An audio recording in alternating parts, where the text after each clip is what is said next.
Ready? Well, good evening. This is the day the Lord has made, and I am excited to welcome you to our first Wednesday, and we're excited to have this wonderful group of young men, and we got some others coming.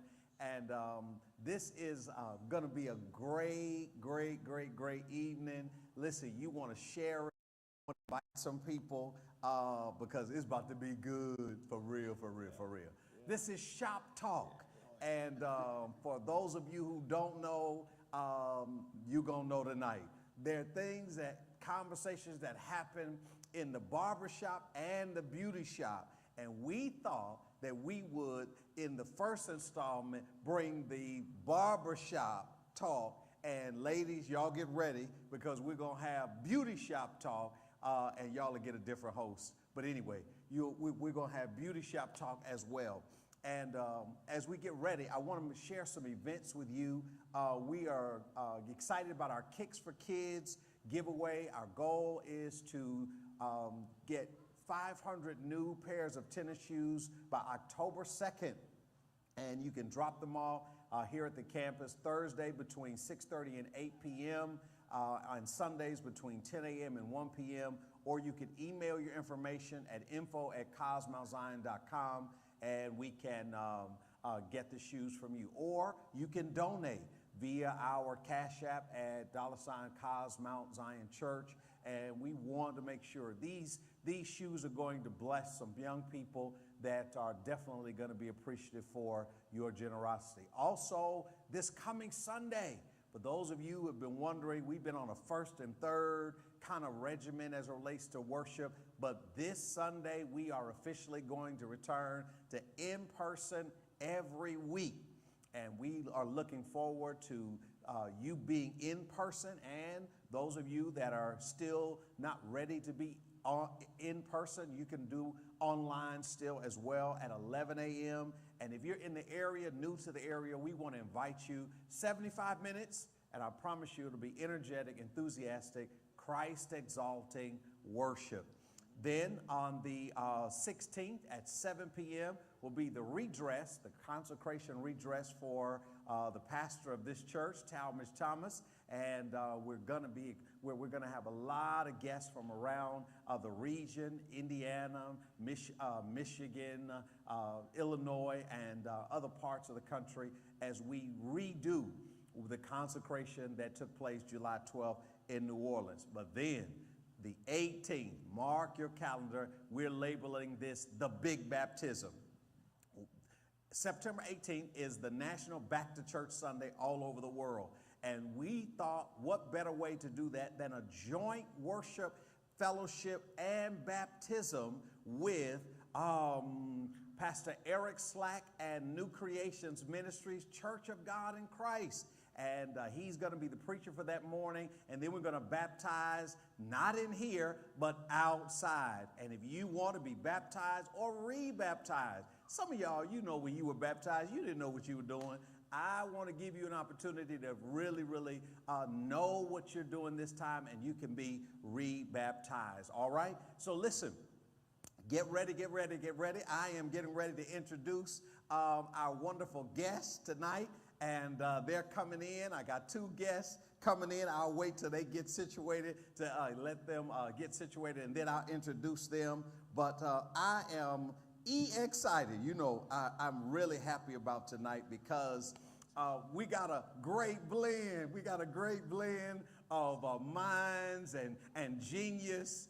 And I thought it would be a great time to kind of, you see how we got we bookended these young lions, you know.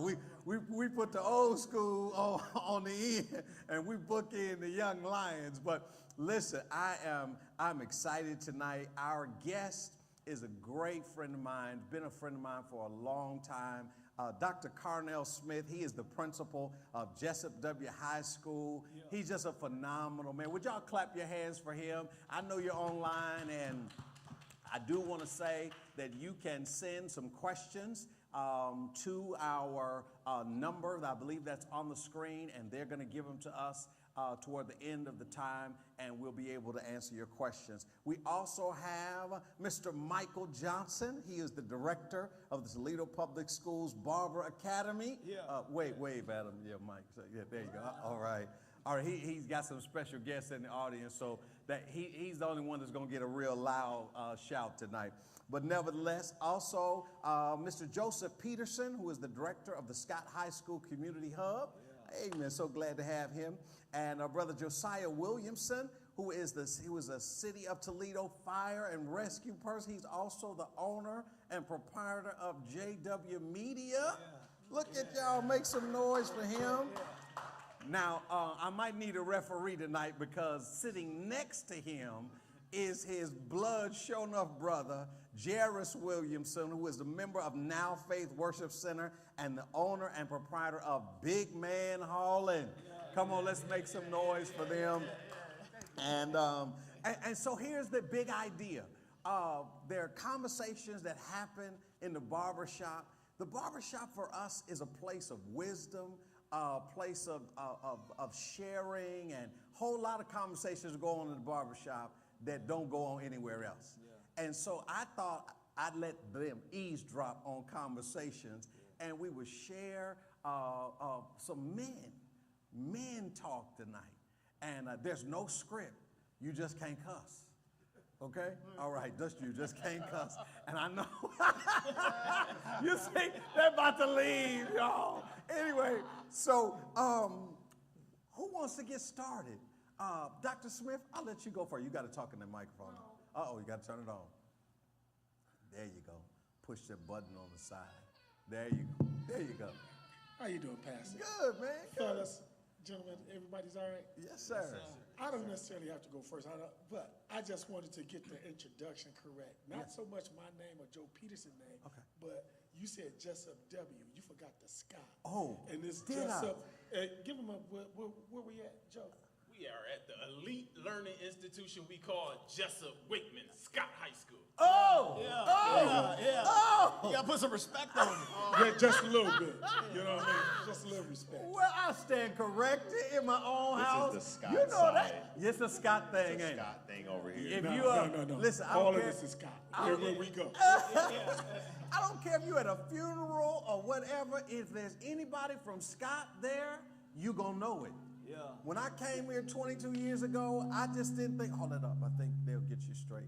I didn't know that there was any other high school in Toledo other than Scott. Really, it's not. It's really not? Yeah. Okay, well listen, we ain't gonna go there tonight, all right? Okay, I got some dissenters.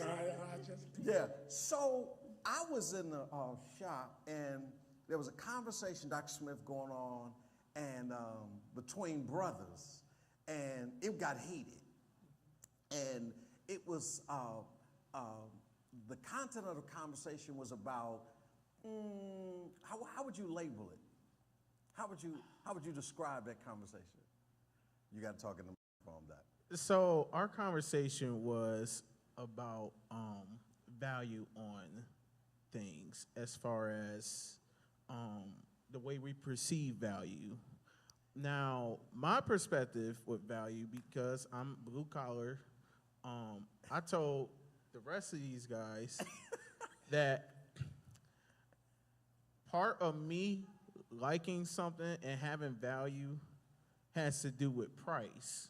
Because I said, there are some doggone things you get for such a good price that you can't fully enjoy it. You're not so worried about, oh, if it gets scuffed up or niched up, or you just worry about, any little thing happening to it. And these fellas disagreed with me and was like, no, price shouldn't matter. If you like it, you like it. Yeah. And I was like, I understand that, but there are some times where something can be so expensive, you like it, that I feel like you can't enjoy it for what it is because it's so expensive and it's so sacred and so fragile that, you can't get, it's just too much, so that was our conversation. That's interesting. That's an interesting concept that you have. Value, when I think of value, I don't think of a price. I think you can make something really inexpensive and value that. It can have a lot of value to it. You can take my football camp. I give a free football camp every year. And this year was the 20th year, and it's free. And you can have, and some people may think that because it's free, that it doesn't have value to it, right? But people have put on football camps within these 20 years, they've come and go. Yes. And they've had a price on them, right? But to the person who put it together, I wonder what type of value it had on it to them. Because the value of that camp to me, although it's free, is priceless because of what we're doing in the community, right?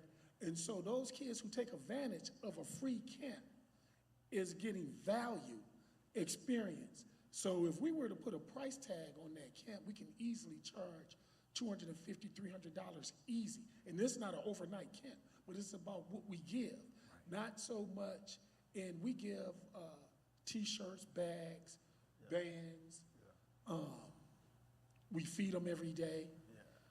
And if they can come and they can, their first day, and they can make it through the week and complete all their homework where it's satisfactory, right? Then they earn a trophy. Wow. And the value that they place on that trophy, it's like a little $10 trophy, but the value they place on it. I had a kid come back this year as a volunteer. He was working for a kids program. I forget the name, but Mr. Michael Johnson over at Robinson. But he was working with a kid program, and he said, Dr. Smith, I got 3 of those trophies from when I was in your camp. I don't even remember this kid. Wow. He said, I got 3 of them. And he said, I still got them on my dresser. He valued that. Wow. You know what I mean? Because he completed something. So when you valuing things, then I don't think it necessarily is a price. And then if it's to the point where it's so well that you can't, you were one of those guys, you don't eat off the good china, do you? See, I do. I do. Because I don't know what you're saving it for. Weight broke the bridge. Like, I can buy something and it's not sitting in my closet. My wife tell me, you don't wait. I said, for what? That's what I bought it for, to wear it. I value it. I'm going to wear it. Because guess what? I'm going to make more money and I'm going to buy more stuff. Yeah. And I'm going to value that too. And when it's time to get some more stuff, I'm going to buy that too. Yeah. You want to jump in? Yes. I know he's chomping at the bit. So, the thing about it was we were talking about, there was a term that we were using, and it was having a poverty mindset. And that's kind of where the friction was coming at. Because it was like, well, I don't have a poverty mindset. Well, I do. Well, no, you do have a poverty mindset because if you made enough money, you wouldn't care about what the things cost. You would just, whatever it was or whatever service you were trying to get or, and so one of the comparisons we were talking about, so we all went, there's a place in Michigan called Sloppy Chops, and they make these lamb chops, and we pay, what, about $70, $80 for them, right? About, yeah. About what, The meal ended up costing about $70, $80. $70, $80. And Jairus' thing was, well, I could go to a place in the city and get this same lamb chop for $20, $30. Well, okay, that may be true, but when certain things are about the experience. That's what you may be able to get something that's on the same level or around about, but sometimes you're paying for the experience, the fellowship. Sometimes it's not about just being able to get just what you want to get, the fellowship, the experience, the entire thing, so. Yeah. Well, we'll get you. Well, what do you think out there? Type on that screen, let us know what you're thinking so we can respond back to some of the questions you're going to have in just a minute. This is getting good and it's going to get better and better. So, yes, sir, Mr. Johnson. Man, so one of the things, my wife took me out to a restaurant. I had just been reading this book, 9 to 5 Millionaire, and he talked about poverty mindsets and wealth mindsets and so forth and so on.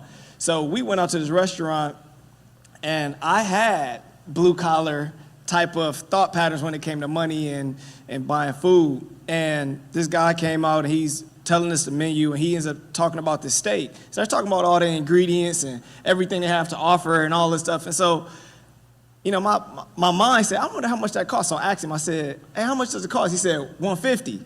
I said, oh, and how many sides you get? He was like, none. And so at this point, I'm like, okay, so now this stuff is starting to pull up. I could have went to the House of Meats and got a steak for $30, you know, or I could have went and got a porterhouse, and so all of these type of things. And why I said I read the book is because we all know what's on the right side of the menu. It's the price.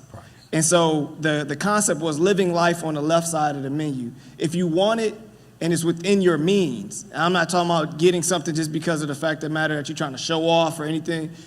And I ended up having that steak until what Josiah said, the ingredients, the way it was cooked, it was just unbelievable. It was just unbelievable. And obviously in my mindset, I used to think, you know, I could have got a bucket of chicken for $12. and I would have been full. Hold on. That's the doggone Listen, when I pay $150, that better be the best doggone steak. Especially you ain't gonna offer no sides, because here's the thing. When you pay high dollar, I got high dollar expectations. My expectations go, when I'm paying that, my expectations go up. I just need some clarity.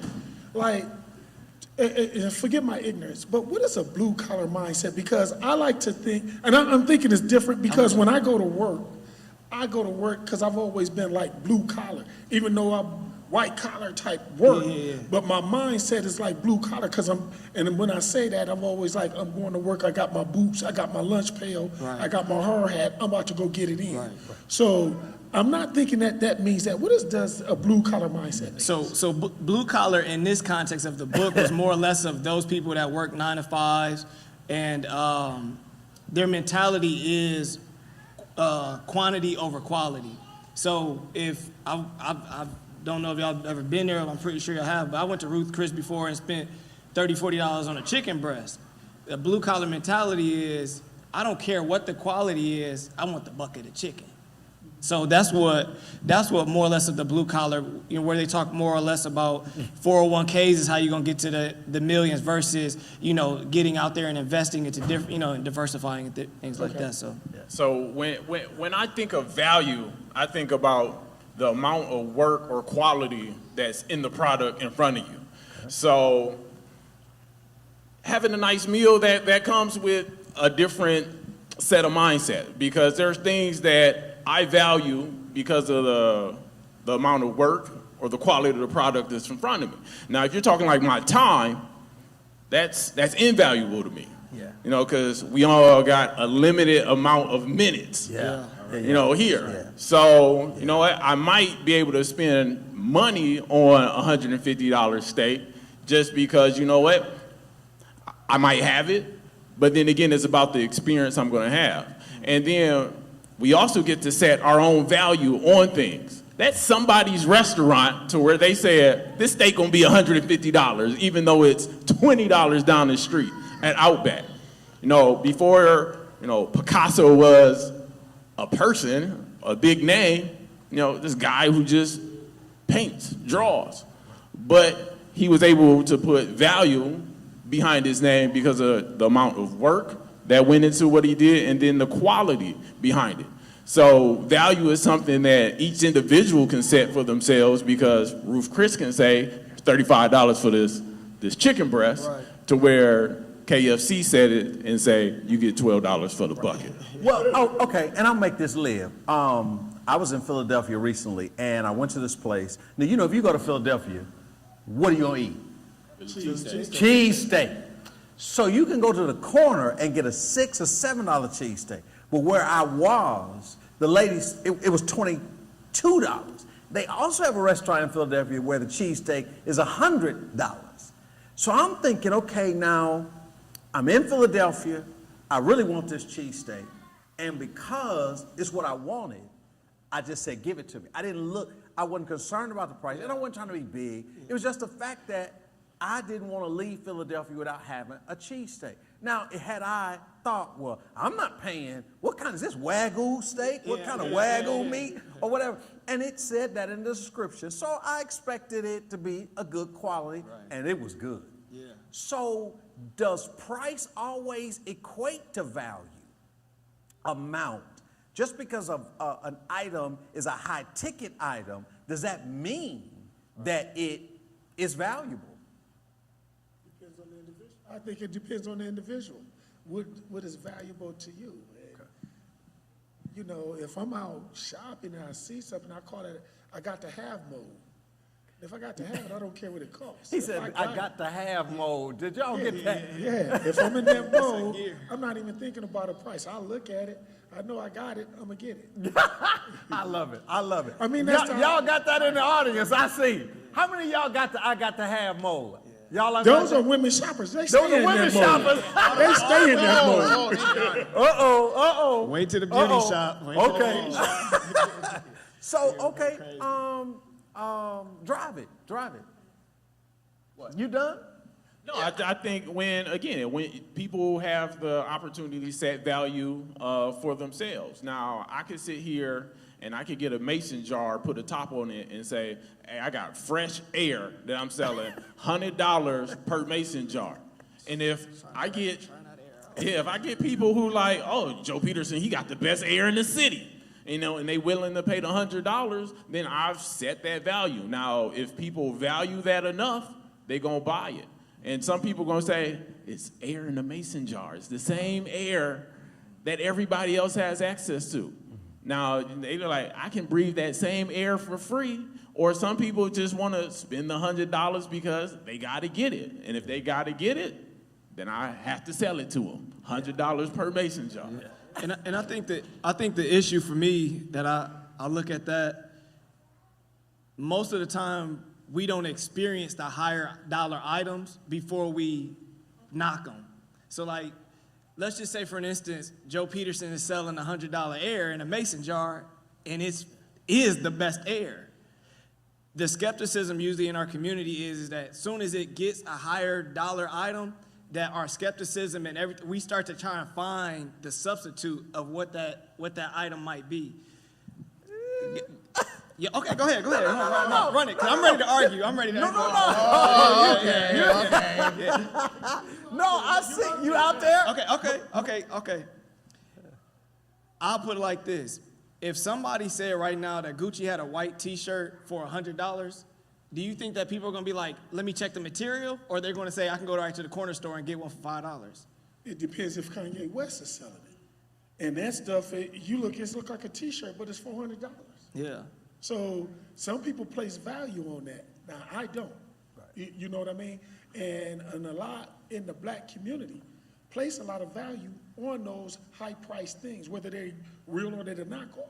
They spend that money on that, and it's value. So let me give you an example. Let me give you two. Let me give you And two. then Because we work at Josiah. Scott. We work in at Scott. Wait a minute, so that whole see it. side over there is we work at bulldog. Scott. Okay. So I'll give you two examples. One, I'll just give you one. We got into talking about cologne. Oh. And you know, I like fragrances. And I like good fragrances. I don't like the oils, roll-ons. I like the real joints. You don't like the ones that smell like. Yeah. Okay, all right. What they call those? Dupes. Dupes? Yeah, dupes. Okay, I don't all want right. no dupe. See, I learned this in the barbershop, you know. Yeah, see. So there was a cologne that I liked, that I purchased, and it was $325. Now this young man right here, he don't like that I spent $325 on that. And talking about it ain't no way that it's valuable and it's worth $325. Really? Yeah, and so me and Josiah is going on. Me and Josiah is going out for cologne shopping, but he has a friend that loves to get the dupes. Okay. And he literally tries to argue with us about how they smell just like the real thing. And so he was like, well, why would I spend the money for the real thing when I can smell just like for a lot cheaper. And so our whole thing is I'm not trying to buy any imitation, nothing. And so I said that to say, when we in school and we got young men that got fake Gucci belts, why? Because it's more of the look more than it is the status more than it is the actual purchase of a gun. Go ahead. Oh, hold on. I'm gonna let you get in here. All right. Okay. So this is my entire thing, because I look at it from a different mindset. I think we each have a variable perspective depending on where we're at in life. If all of us were millionaires, we wouldn't care about that $100 t-shirt. We wouldn't care about that $400 bottle of cologne. We wouldn't. Now, and Okay. I don't know. I beg to differ. We can debate that We can too, debate, because I'm reading. I'm not scared to say it. I'm reading, and I'll get back to you. It's called "Hustle Harder, Hustle Smarter" by Curtis Jackson, also known as 50 Cent. And he's talking now from a different perspective than before. He said, I've given back Lamborghinis, I've given back Rolex, I've given back chains, but the thing that is most valuable to me right now is time. You cannot give me the receipt of my time is more valuable than anything. He said, I bought Mike Tyson's house with 38 rooms in Connecticut for 38 million or whatever. And so I don't know that just because you're a millionaire, you don't worry about it. I think maybe even as a millionaire, there are some things that you value, and it doesn't matter what the price is as it relates to, you can afford it, but just because you can afford it, just because you can, does that mean you do? Right. And I don't think that just because you can, that you always should. Right. I think that, like you said, Dr. Smith, if that's what I want, I don't care what the price is. I'm not gonna sleep outside with no shoes on that, you know, is gonna cost me my house or whatever. But okay. All right, I'll just say this. When was the last time you seen Bill Gates in the matching Gucci belt with the shoes? Probably never. Exactly. So again, it's really like whether you got it or not, I think different individuals place, you know, that level see, of value hold on, on different things. Hold on. They could be the most, because I tell students all the time, I say, do you want to be Joe Lacob or do you want to be Steph Curry? Everybody say Steph Curry without knowing who Joe Lacob is. I'm like, he's the owner of the team. So he's the one who pays Steph Curry's paycheck. I'd rather be that guy. But again, some people get caught up in the fame because that's what they value. Some people get caught up in the small things because that's what they value, opposed to having the most money in the room and people not know your name. So, okay. I'm with you on 50% of that. Only because. Speaking of 50. Yeah, right. Because this is, okay, we bring up a lot of times we see these Facebook posts about, oh, Bill Gates don't wear Jordans and he don't do this and do this. But Bill Gates' house is millions of dollars. All the cars he drives, all the women that he pays for, just being honest. We don't talk about that. We just, oh, Bill Gates don't wear designer stuff, he don't do this, but on the other end, he's doing this. Gotcha. So I That's think where his value is. right, and that's where his value is. And I'm going back to my other point. When you're rich, it makes it a lot easier to justify those more that price differential when we're talking about the cologne that's $50 and the one that's $500. When you got money, it makes it a lot easier to say, I don't care which one, just give me the one that I like. Versus when you don't got money. Yeah. But hold on. Part of you having money is knowing how to save money. And here's the doggone thing. Mikey, you hit me with some of the things you can't just copy. Let me tell you something. Do you know when you go out and buy a doggone Audi or a doggone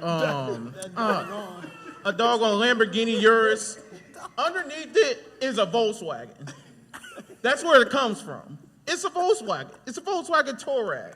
While you're sitting up there thinking you're balling out, I can dismantle that bad boy, and I'm looking at Volkswagen parts. But you just paid nearly 100 times more for the same thing. So what I'm saying, I'm not saying I devalue stuff. That's a real thing. But you also got to know everything comes from something. And there's like a middle ground. You got your high-end brands are supported by another lower brand, and then you got your low brand.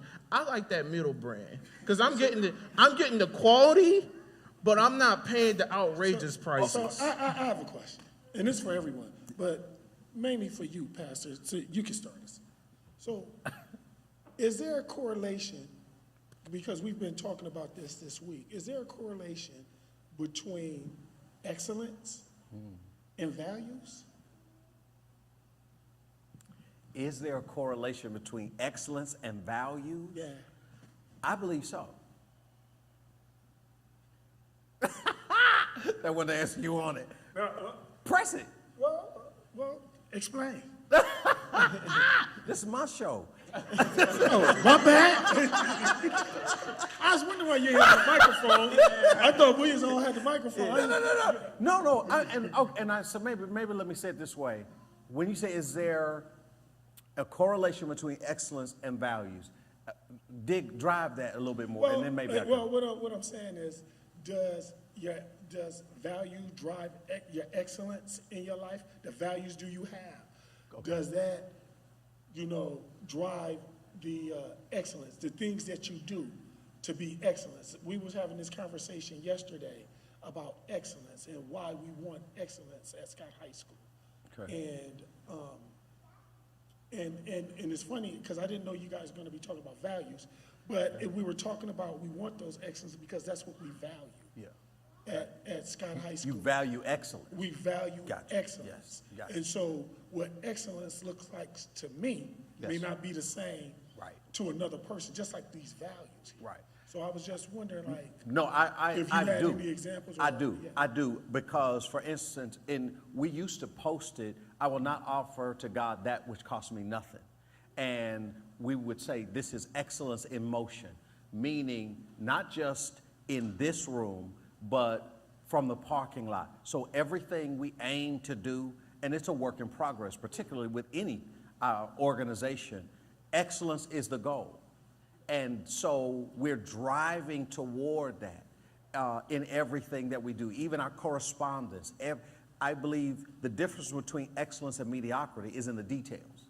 Exactly. So therefore, I'm not going to overlook an area that just because the masses don't see it, that doesn't mean I'm going to overlook it, because you can only push so many things under the rug so long before after a while it's going to show up. So I can clearly say I do believe what we value, our values do, I think, correlate with excellence. Now, let's just say, and I'm gonna go here, and I know we're in our second segment, but in our community, there are certain things I believe that we should value that we don't necessarily value.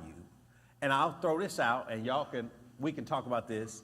How about life insurance? Oh, talk about it.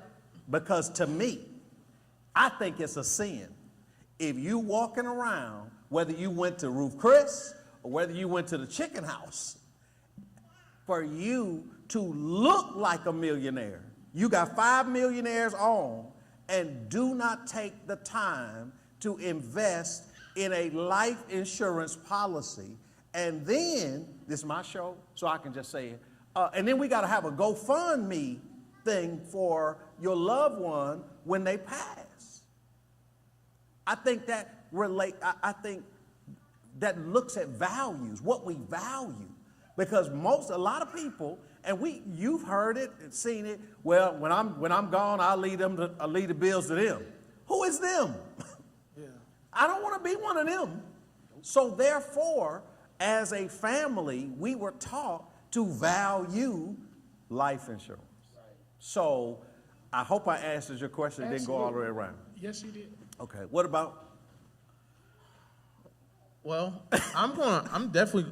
I agree with you, Pastor. What? Thank you, sir. Strong-hearted. Thank you, sir. Because here's a difference in between us and other people that are, I'm not going to say just, because there's black people that actually set their stuff up right. But as far as successful people and non-successful people set up future generations to where they don't have to carry on that burden. And see, every time you get somebody that passes and they don't have a life insurance policy, that puts a burden on that whole family. Versus if you had an insurance policy, okay, now we can pay off the doggone house. Now we can pay off the doggone car, pay for your funerals and stuff like that. And see, that burden is not carried on to the next generation. And my thing is, the only way that we're going to grow is through wealth. Okay. And not only that, well, of course, values and stuff like that, but wealth is definitely a big, major component of it. Okay. Well, listen, we're going to break here for just a minute, and I'm going to throw it back to Dr. Peterson. I made you a doctor. Dr. Peterson after this. But listen, I hope this is energizing you. I hope it is stirring some thought in your mind. Type on the screen some things, send some questions in toward the end of the broadcast, and if y'all got a little extra time, we might go a little bit over because I think this is pretty good. What do y'all think? Is this pretty good? Come on, make some noise. We got a live audience here tonight, y'all. So listen, I wanted to reiterate a couple of things as it relates to our shoe drive. We're really trying to be a blessing to our community, and our goal is 500 pairs of shoes. Now, they don't have to be Gucci or they don't have to, but our goal is to be a blessing. We have some great community partners that help us do a lot of things. We believe that if you're not going to benefit the community that you're in, you ought to get out of it.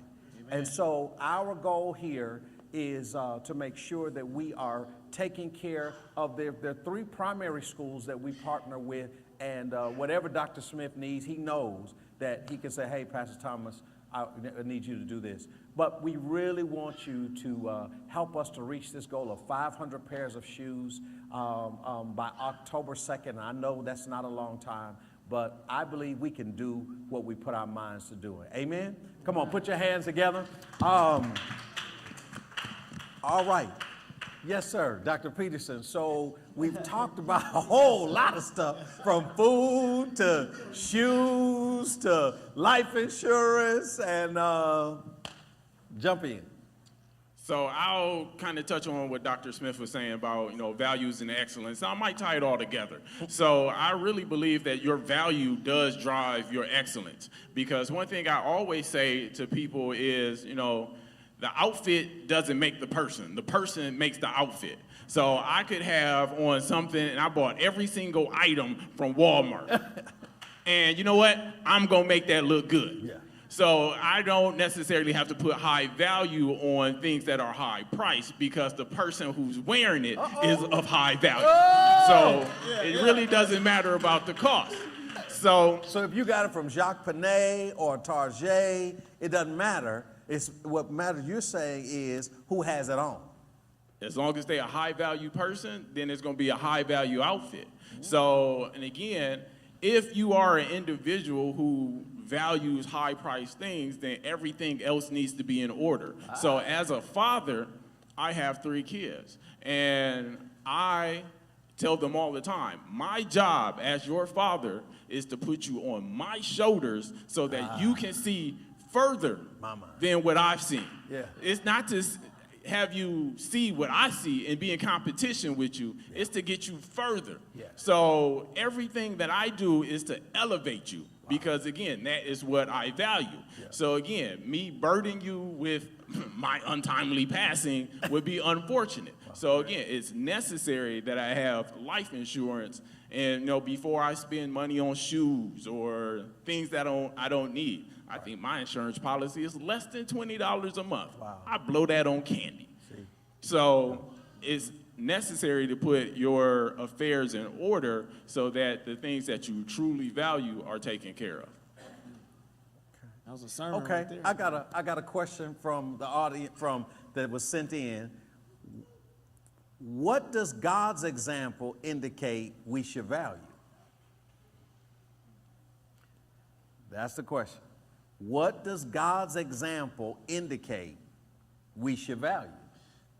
As men of God, faith, what does God say? I would say, first and foremost, Is your mic on? Okay, make sure it's on. First and foremost, we value and honor God. Yes. Value our families, Yeah. our communities, and our children. Yeah. And that's how it pretty much goes with me. And I have a lot of value on my craft, on what I do. Yeah. Each day. I take it very seriously. Yes, you do. And I take it so seriously because our kids deserve a good life. Yes.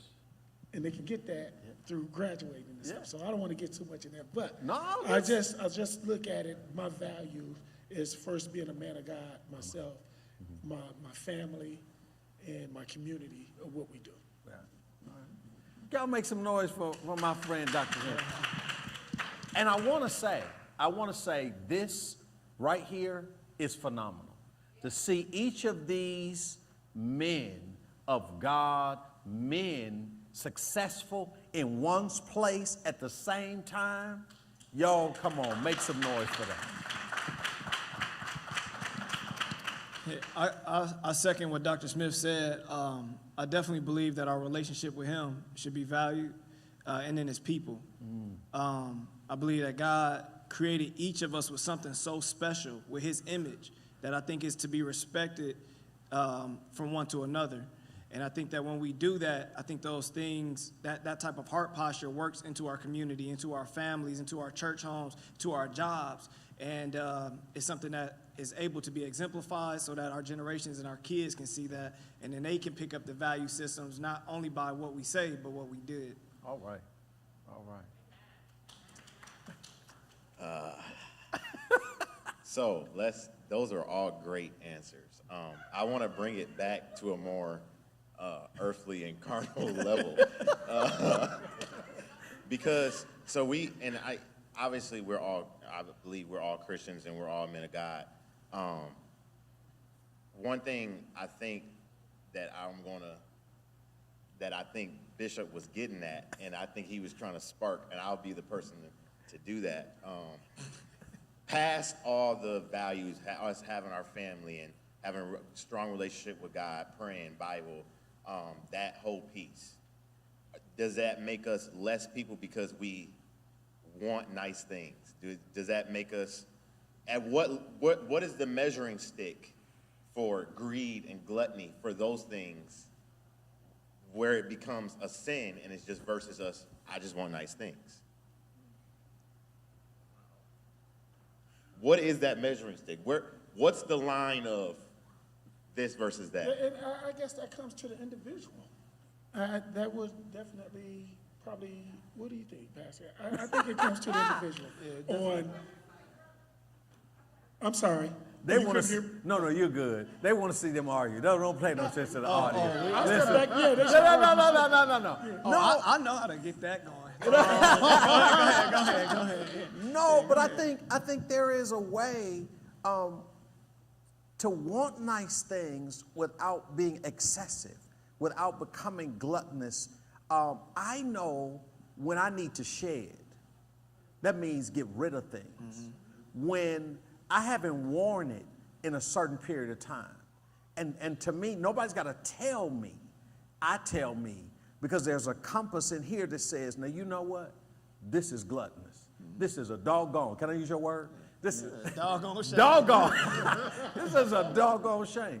Because I really think if we listen to our inner man, then nobody has to tell us from outside a lot of things. And that particularly to your question, I like nice things. However, I know that, confession is good for the soul, bad for the reputation. I used to like alligator shoes. I mean, because, in my group, that's what we did. When we wore alligator shoes, right? You had a different matching pair for every outfit. Yeah. Right? Yeah. Mike, right? I ain't never had no gators. Now I don't do the gators. No, but as I matured, You learned about animal cruelty. my values shifted fast, particularly when I had a family, when I started having children. I was like, okay, now this pair of shoes can do so much over here, and I can get a good leather pair of shoes and still look good, because I still feel, I'm making you a Dr. Peterson. I'm going to call it. Speak those things that be not as though they were. So you Dr. Peterson to me. Yes, sir. All right? Dr. Peterson, it's like, for instance, you have to be an example. And I felt like as a father that I needed to be an example. And because I had the shoes on, people thought they were expensive. But they didn't have to be as expensive, because the quality or the values that I had expressed, people made an assumption based on who had it on, as opposed to how much I necessarily paid for it. So I hope I didn't miss your question, but yeah. And I like what Joe and Mike was talking about when they were saying that. Doc, they can't hear you. Oh, I'm sorry. when you were talking about when you was talking about value, and then you were saying as long as your house is in order, meaning everything is paid up, bills and everything like that, insurance, life insurance paid. Then if those things, you can afford them, if those things make you feel good, then go buy it. I mean, if you can afford a Mercedes and it makes you feel good, go buy it. I mean, if you want to buy those Gators, it makes you feel good, and your stuff is in order, we're not burying you in those Gators and no life insurance. Right. You know what I mean? I mean, go do it. I mean, life is short. Yeah. Enjoy. Yeah. Because a lot of time, you know, you get people, they saving this special outfit for this certain day. They saving to use these dishes, these plates for a certain day. And that day never comes. Right. We waiting for this special moment. Why can't that be now? Yeah. Before you go, Mike, how many of y'all have houses or rooms in your house that you don't go in until a special day or what have you, guests come? Y'all had that? No? The way that my house set up. All the grandmas do. Okay. I just thought I'd ask that because there are a lot of places in our houses or whatever, things that we're holding on to or preserving and saving for what? Why you buy it? Why you spend whatever on it and it's just sitting and collect? What you saving it for? Okay. All right. Yes, sir. So, mine is a little bit gender specific. Okay. And so we kind of been talking generally about some concepts and mindsets and stuff. Bring it on. Is this generation of young men soft? Oh. And why do you think that, or why don't you? Do you think that they are? Elaborate on soft. Elaborate on soft. Oh, Say dang, it in man, the mic. Say it in the microphone. I'll say soft as in can't take any correction. Can't take any mentorship. Can't take being redirected. That's more or less what I'll say with. Yeah. Soft is a tough dig. You on the internet too. Yeah. I would look at mental resiliency, mental toughness, you know. And look, I played college football in the 80s. I went to school on a college football scholarship. And one time, and at the University of Pittsburgh, we used to play Notre Dame every year, either at our place or at their place. And we were getting ready to play Notre Dame one year, and Lou Holtz was the coach. And they were interviewing Lou Holtz.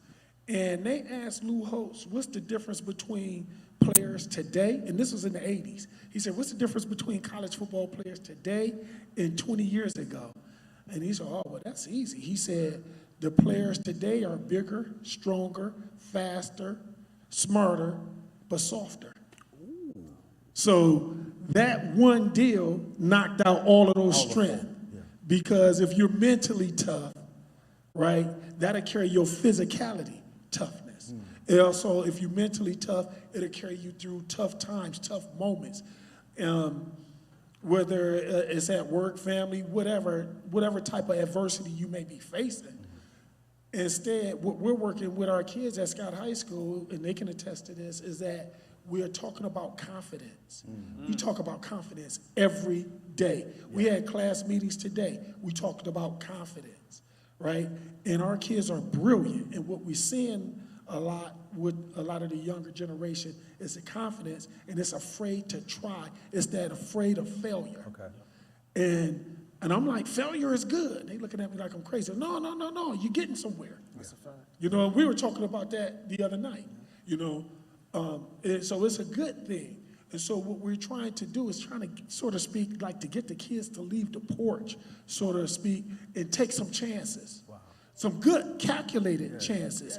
Because we're going to put you in winning situations, and these opportunities are right here. All we're saying is take a step, take a chance. You know, because we're not going to bring, I told them, I said, man, I look at them, I said, man, y'all ballers. I said, I'm not gonna bring nobody in here with no minimum wage jobs for y'all. I said, I see the way y'all dress. I said, y'all got a lot of high maintenance and y'all got a lot of value on these things y'all like to wear and stuff. So I'm gonna bring people up in here that's gonna start off with $18, $19, $20 an hour jobs for y'all, but we gotta be ready. And part of that being ready is getting over this softness or this lack of mental toughness. Okay. I'll say this, and I'll say it with my full chest. If men or guys today are soft, it is because men of yesterday were lost. So I will go ahead and break it down like this. I have 2 sons and a daughter. So if my sons attribute and display ability that's soft, weak, or wrong as their example, if they are looking for me, and that's learned or taught behavior. So there are things that a generation ago failed our children of today. So we have to not look at where just what happened, and we talk about this a lot in the school setting. You know, we have to look at the cause and not just the effect. We have to look at the cause. So if that's the question, then it's why are boys soft today?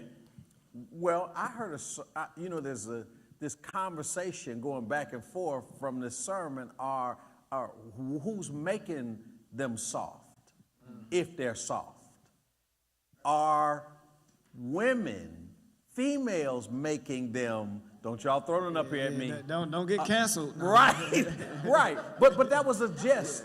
That was some of the content of the sermon. And a lot of women responded to this, pastor like, oh, how dare you?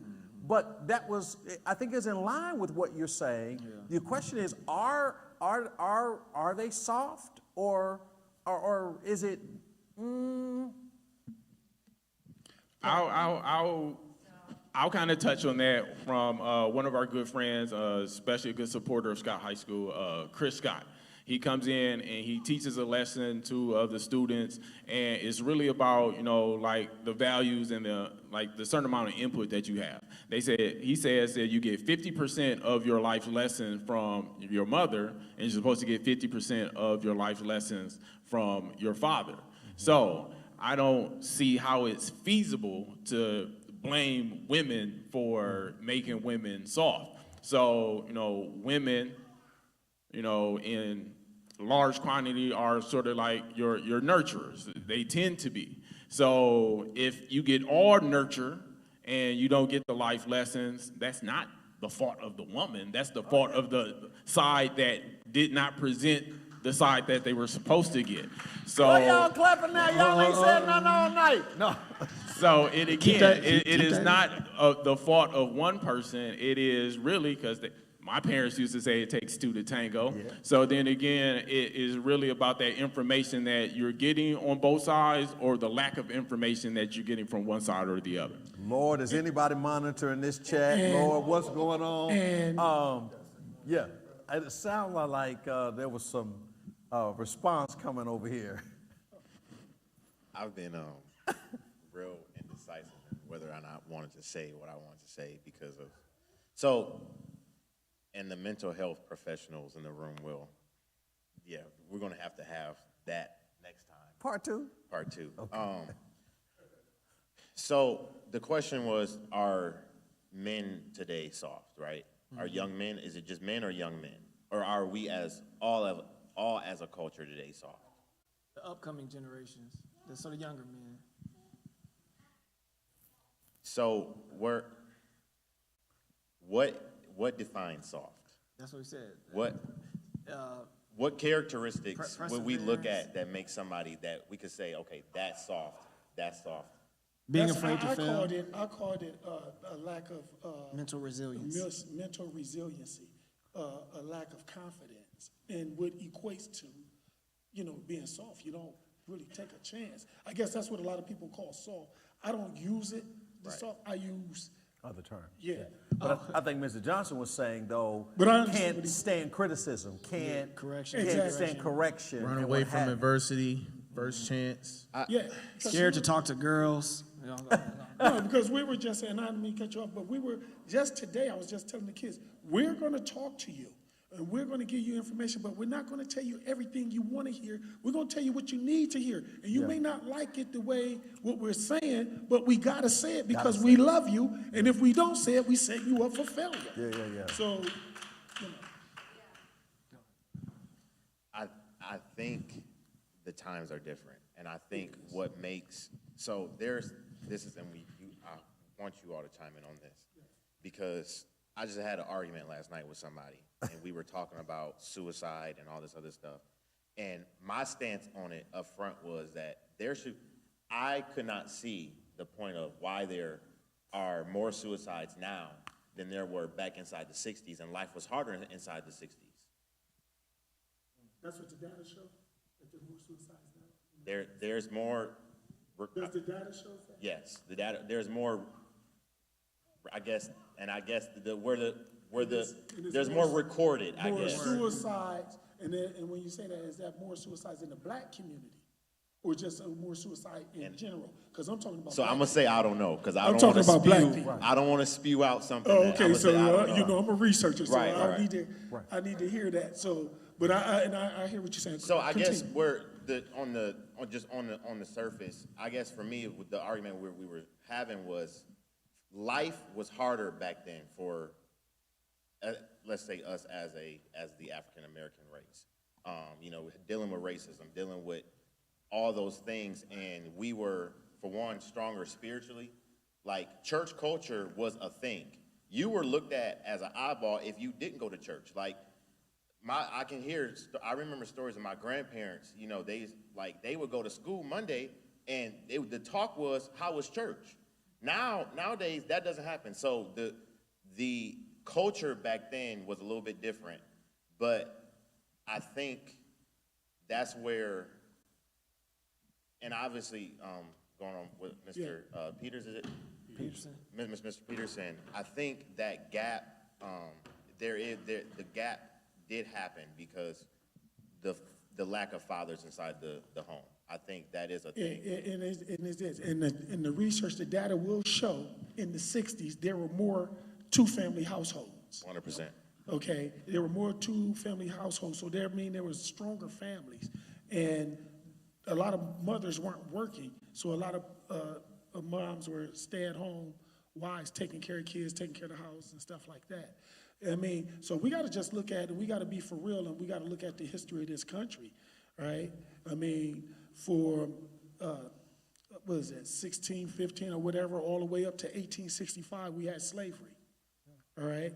Then from 1865 to 1954, we had Jim Crow and we had that separation, right? So then you come up to that, then we didn't get the Civil Rights Bill passed until 1965. Yeah. I was born in 1966. Me too. You know what I mean? It was a good year. Yeah, it was.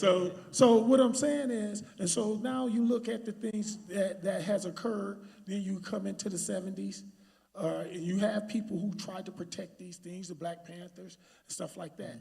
Then you get to the late 70s and the 80s, and then what hit our community? Crack. And so throughout the 80s and 90s, we had black men going to jail for either selling and using. And so that's where the fathers went, right? They were putting us, they were incarcerating the fathers. And so that's where the community was starting to go left, you know, because there's a lack of fathers. So then there's a lack of fathers, and then you talk about that other 50 that's supposed to be there helping the kids and stuff like that. Then it falls on guys like us to pick up the slack, the church, the school, to pick up the slacks, the community programs and stuff like that, mentoring programs and things like that, to pick up that slack there. And you could pick that slack up only to a certain extent, because it's not the same as having a man right there in the house to have an effect on his children. both male and females, because the females need the man in the house too. Well, let me say, I know we got 5 minutes for this particular shop talk, and I'm going to give each of you a closing remark, all right? But I think times have changed, and I still believe one common thing, particularly in our community, is still there, that was there, and that is resilience, mental as well as otherwise.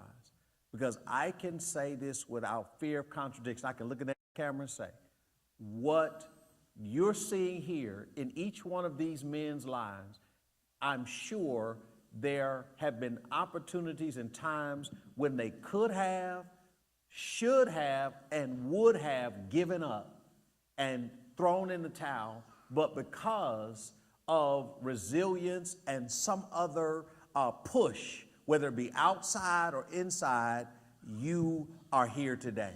And so I want you, each of you, I'm gonna give you a good 45 seconds as we close this talk, this shop talk. And I know there's so many things on the floor that we could, and if y'all will agree, will y'all come back? Oh, absolutely. Absolutely. I believe that this is so very important for us to have these conversations, and we don't always have to agree, but to have the stimulating, the vigorous conversations that help not just our community, but period. So I'm gonna give you your closing remark, however, look in that camera and close it out your way. Okay. I think for me, and just like I said, just a closing remark, I think we got to get the structure back. We have to get the blueprint that was given to us that worked. I think one thing we have the progressiveness and trying to change a format, and we've seen where that got broken. The two-family home, the way discipline was. I think we need to dig back into some of those principles so that we can be better as a community, because it's not happening. There are certain things we're going down, and so I think that's something that we have to fix. Yes, sir. So sinister. Doggone is gonna be in Okay. your closing All remark. right. All right. My closing remark is, for me, you have to keep your mind focused on the right things and things that bring you up. So mainstream media, the way you look at, social media, all this stuff, make sure you guard your mind and your heart, because some of these people are not speaking the right stuff. When I hear that we're marginalized and oppressed and all this stuff, God don't live in that. Because here's the deal: the Bible says we're the head and not the tail. Yeah. And not only that, it says He will never leave you or forsake you. Yeah. So. Get on that organ. Oh, okay. Get on that Cue organ. him, Somebody back me up. Yeah, you need to get on that organ. My biggest problem is that we got people inside our community speaking for us and saying these things as if we're on the bottom. No, you're not on the doggone bottom. God got you. As long as God got you, you're the top. You got victory. So that's it. I'm done. As eloquent as that was. I heard it. Yeah. First of all, I want to say thank you, Bishop, Oh, for having us. This was enjoyable. It was a great thing. Y'all ain't got no manners. Ain't got no house training. Trying to one up me. Yeah. I definitely think it goes back to the value. I think that a lot of these issues come because we don't value the Word of God. And then I believe it has a trickle-down effect. I think we, in our community, we deal with identity issues. So we're looking and trying to find out who we are through somebody else's opinions. And I think that happens because the fact of the matter, if we don't value our bodies, we end up giving it to somebody, having children out of wedlock and so forth and so on. So, and then we, as men, we identify our worth with our work. And so we start to figure out, man, you know what I mean, something when I make money and all these things. So I think it's important just to obviously to value God's word so that we can identify who we are, even when we don't have the clothes or whether we do. And I just want to say that, and I appreciate you once again. Yes, sir. Yeah, you are. Yes, sir. Dr. Peterson. Thank you, Bishop, for the opportunity. But no, seriously, this conversation is important, and we need to continue the dialogue. You know, we are a culture of oral history, so this is really a part of our culture. So we need to keep the conversation going because it's important. And I think a lot of times people want to come to the table just to be right, and that is not the way you have a conversation. You know, it's not about coming to the table trying to be right when you know you're wrong. So it's having that space and that opportunity to dialogue, to converse, and being able and open to new ideas. Because again, we all are growing, or we all should be. And if we're not, then you know we're stagnant, and then you're dying. So again, it's really about continuing the conversation, having it, and making sure that we grow and grow together. Yes, sir. Yes, sir. Wow, thank you. Hey, well, Bishop, I just want to thank you also. Teach you right over at Scott. Yeah. Teach you right at Scott. We got manners. We got manners. We teach manners at Scott, don't we, Coach Bowles? No, I just want to thank you, really, I do. Thank you for the invite. Yeah. I'm sorry I was late. I just woke up because we go hard over there at 2400. But I just want to thank you, and just to reiterate what these gentlemen are saying, that the dialogue definitely should continue. Yeah. I think that's how we solve things and come to better understanding with each other by just talking. Yes. And understanding, like Mr. Peterson said, it ain't about right and wrong. Right. It's about getting an understanding so we can do better as a people. Yeah. And so we can love each other, serve each other a little better. Yeah. No. Come on, would you all give them a great hand? I know you're online, and we're going to run it back. Don't worry. I will check schedules because I'm not going to mess with this team. I'm going to try to keep the team together. And if you will do me a favor, share with your spheres of influence that, listen, we're having vigorous conversation. It's not a matter of agreeing, but it is a matter of dialoguing. And we just really, really barely scratched the surface on some of the content that we really will be getting into. But I want you to type on that screen, make some noise for Dr. Smith, Mr. Michael Johnson, Mr. Joseph Peterson, Mr. Josiah Williamson, and Jairus Williamson, and you.